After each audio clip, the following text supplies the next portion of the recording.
Disse Totò: i soldi ti fanno ricco, ma solo il rispetto, l'umiltà e l'educazione ti faranno signore.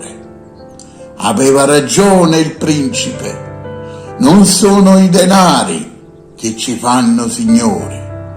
Perciò chi si sente migliore o per lo più superiore solo perché possiede tanti quattrini, costui è un beduino e un grande cretino, perché quello che ci rende gente importante è come trattiamo la gente che amiamo, ma soprattutto è quello che diamo a chi non conosciamo.